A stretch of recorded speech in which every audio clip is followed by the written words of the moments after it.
यह कहानी कौवे के परिवार की है जो कि सुंदरवन के जंगल में रहते थे।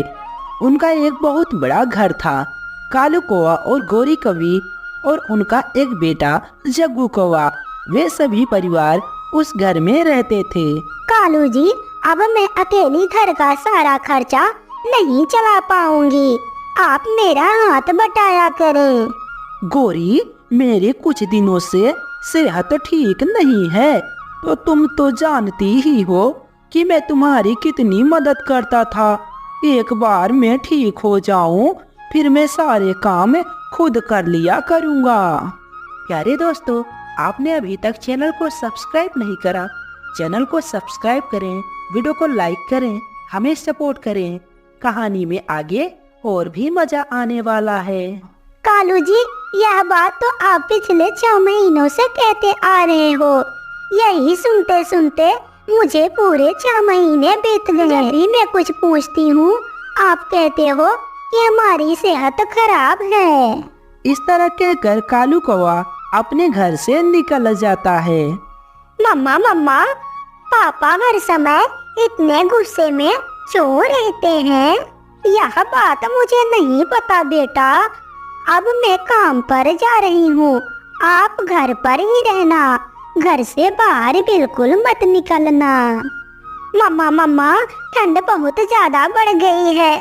आज शाम को मुझे बहुत ठंड लग रही थी, जिसकी वजह से मैं सो नहीं पाया। आप मुझे मेरा कंबल लाकर कब देंगी? बेटा, मैं पैसे इकट्ठा कर रही हूँ बेटा। बस कुछ ही दिनों में मैं अपने बेटे के लिए गुलाबी रंग का गरम कंबल लाऊंगी। इस तरह कहकर गोरी कौवी अपने घर से निकलती है और वह जंगल में जाकर सब्जी बेचा करती थी। गाजर ले लो गाजर, टमाटर ले लो टमाटर, आलू बैगन जो चाहिए ले जाओ, प्याज मटर और भी बहुत कुछ है गोरी के पास। इस तरह की बात सुनकर टूनी चिड़िया वहाँ पर आती है। गोरी बहन, 1 किलो गाजर दे दो। मेरा बेटा कुकू कल से गाजर का हलवा खाने की जिद कर रहा है। यह लो चिड़िया, 1 किलो गाजर। इसमें मैंने 2-4 पीस बढ़ाकर ही डाल दी है। गोरी बहन, क्या आपको पता है कि आपके पति जी घर से कहाँ जाते हैं?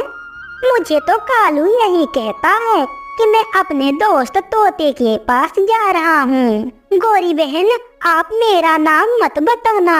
मैंने देखा कालू कौवा उल्लुओं के पास बैठकर शराब पी रहा था। क्या कह रही हो चिड़िया, तुम क्या कह रही हो? कालू कौवा शराब पीता है? तुम सच कह रही हो? हाँ हाँ गोरी बहन, मैंने अपनी आँखों से देखा है, मैं सच कह रही हूँ। कालू भैया शराब पीते हैं और यह बात तो मुझे हरियाली तोती ने बताया था। वह रोज नशा करने के लिए उल्लुओं के पास जाता है। इस तरह कहने के बाद टूनी चिड़िया अपना गाजर लेकर वहाँ से चली जाती है। मेरे प्यारे दोस्तों, आपने अभी तक इस वीडियो को लाइक नहीं किया, वीडियो को जल्दी से लाइक करें, चैनल को सब्सक्राइब करें, घंटी को दबाना ना भूलें। अब कहानी में आगे। शाम को गोरी कौवी घर में बैठकर कालू कौवे के आने का इंतजार कर रही थी। फिर जब कालू कौवा शाम को घर आता है तो वह आकर अपने घोंसले में तुरंत ही लेट जाता है। क्या आज दारू तुमने ज्यादा पी ली है कालू जी? दारू? दारू? यह तुम क्या कह रही हो गोरी? कौन पीता है दारू? और यह तुम आज क्या कह रही हो? मुझसे और तुम्हें किसने बताया? तुम्हें किसने बताया कि मैं दारू पीता हूँ? किसी ने कुछ भी कहा हो वो तुमसे मतलब नहीं। तुम बताओ कि उन उल्लुओं के पास क्या करने जाते हो? नहीं गोरी नहीं, मैं तो बस ऐसे ही कुछ काम से गया था। उस छोटी चिड़िया को तो मैं छोड़ूंगा नहीं, जरूर उसी का किया धरा होगा। यह सब उसी ने बताया होगा, क्योंकि कल उसने मुझे उल्लुओं के पास जो देखा था। नहीं नहीं, मुझे किसी और ने बताया है, उस छोटी चिड़िया ने नहीं बताया। गोरी, मुझे नींद आ रही है, मुझे परेशान मत करो, अब मुझे सोने दो। इस तरह कहकर कालू कौवा सो जाता है। मम्मा मम्मा, मुझे बहुत ठंड लग रही है, मेरे पास आ जाओ बेटा, मैं कल आपके लिए कंबल ले आऊंगी, आज थोड़े पैसे कम हैं। फिर गौरी कवि अपने बेटे जग्गू को अपने पंखों में छुपाकर वह भी सो जाती है। प्यारे दोस्तों, जैसा कि आपने देखा, कहानी के भाग 1 में रानो चिड़िया और उसके पक्षी साथी उस कटहल को काट रहे थे और उस कटहल में से एक सुंदर सी चिड़िया निकलती है और वह चिड़िया कोई और नहीं बल्कि एक परी होती है। अब कहानी में आगे। अरे बाप रे बाप, दोस्तों रुकना मत, लगता है सच में यह कोई भूतिया पक्षी है। देखो ना, यह हमारे पीछे पीछे किस तरह भागी चली आ रही है, जरूर हम लोगों को खाने के लिए आ रही होगी। दोस्तों रुकना मत, जल्दी भाग चलो। वे सारे पक्षी डर के मारे और घबराए हुए जल्दी जल्दी वहां से भागकर एक पास ही में घर होता है और वह उस घर के अंदर जाकर छुप जाते हैं और घर के अंदर से दरवाजा बंद कर देते हैं। अरे पक्षियों, आपने दरवाजा क्यों बंद कर दिया?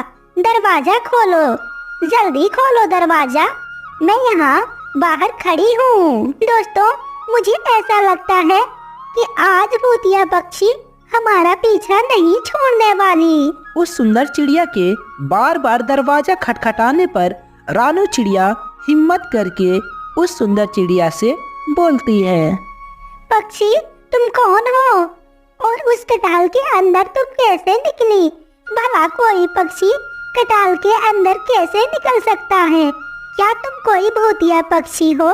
फिर सभी पक्षी उस सुंदर चिड़िया से यही सवाल करते हैं। तब वह सुंदर चिड़िया घर के बाहर से जवाब देती है, दोस्तों तुम लोग चिंता मत करो, मैं कोई भूतिया पक्षी नहीं हूँ, बल्कि मैं आसमान से आई हूँ और मैं एक परी हूँ। ऊपर आसमान पर हमारी भी एक दुनिया है और मैं भी यहाँ धरती लोक पर दुनिया देखने के लिए आई हूँ। मैं आपको कोई नुकसान नहीं पहुँचाऊंगी। इस तरह की बातें सुनकर वह सारे पक्षी डरे घबराए हुए बाहर निकलते हैं। तब वह देखते हैं कि वह पक्षी एक परी के रूप में बदल गई है। चिड़िया उस परी से पूछती है, अरे तो मुझे यह नहीं समझ में आ रहा है परी जी कि आप उस कटहल के अंदर कैसे आई? प्यारे पक्षियों, वह तो मेरा वाहन है और मैं तुम सबकी सारी बातें सुन रही थी। मुझे बाहर आने में थोड़ा डर लग रहा था, इतने में तुम सब उस कटहल को तोड़ दिए। वैसे भी मेरा वाहन काम नहीं कर रहा था, इसलिए वहाँ पर रुक गई थी। अच्छा परी जी, हम लोगों को माफ कर दीजिए, हमसे गलती हो गई। कोई बात नहीं पक्षियों, कल सुबह जैसे ही सूरज की पहली किरण निकलेगी, मुझ में सारी शक्तियाँ फिर से वापस आ जाएंगी, तब मैं अपने वाहन को ठीक कर लूंगी। फिर रानू चिड़िया, कालू कौवा और जंगल के अन्य पक्षी परी की अच्छी दोस्ती हो जाती है। सभी पक्षी उस सुंदर परी को अपनी अपनी परेशानियां बताते हैं।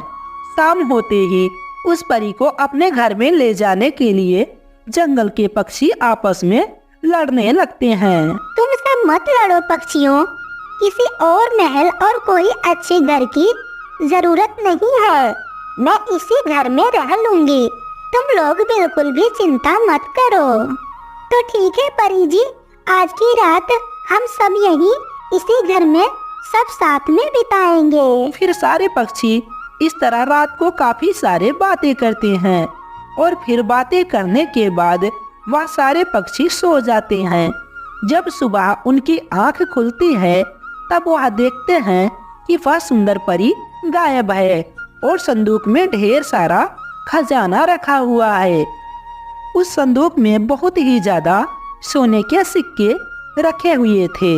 वह सोने के सिक्के देखकर रानू चिड़िया अपने दोस्तों से बोलती है, दोस्तों सुंदर परी को जाना था, इसलिए वह चली गई और हम सब ने जो अपनी अपनी परेशानियां बताई थी, इसलिए उन्होंने हमारी इस तरह की मदद की। इस तरह उस सुंदर परी की मदद से वह सारे पक्षी अपने अपने घर वापस आ जाते हैं और खुशी खुशी अपना जीवन यापन करने लगते हैं।